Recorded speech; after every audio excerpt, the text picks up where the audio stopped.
Gabby was strangled. Does Brian have a history of violence or anything, or have you noticed anything with the relationship with Gabby since she lived in your home?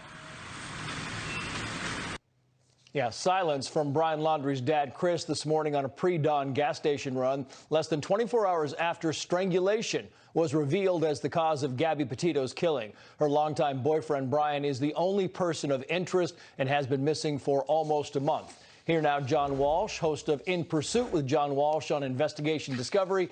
His special Gabby Petito ID'd special report airs tonight, 9/8 Central Time. John, always great to have you. I heard you on the call yesterday with the Teton County Coroner's Office asking why in the world that Brian Laundrie has not even been accused of being a murderer. Is it your sense, John, that they don't have the evidence here they need? Well, I think they're doing it for two reasons, and I really don't understand. I've been FBI Man of the Year twice, and I've caught 17 guys off the 10, and we work together.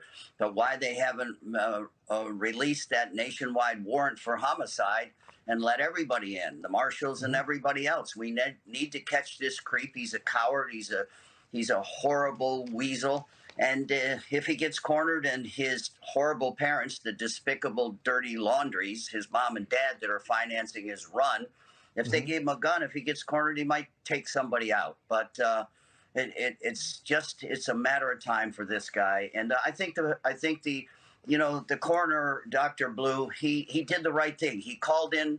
He's not a medical examiner. He's a doctor. So he called in a forensic pathologist, entomologist, anthropologist, toxicology. And he did the right thing. I always say, keep the body as long as you need to, because you will be the most important witness in that trial. So he did that, and I'm just waiting for the FBI to release that warrant. And because he said, there's no other suspect, Trace. There is no person of interest. That's old semantics. He's the suspect. Release that warrant and let everybody hunt this coward down. But you make a good point there. I mean, Brian Laundrie has been gone for more than a month. We have zero evidence. Nothing really has been spotted that's concrete. And I want you to listen to an FBI researcher who said this. Watch. The fact that he has such a home field advantage with going there frequently and knowing exactly what the landscape is like. She's talking about him hiding in the local parks and nature preserves there, possibly. Do you think he has a home field advantage here? What's going on, John?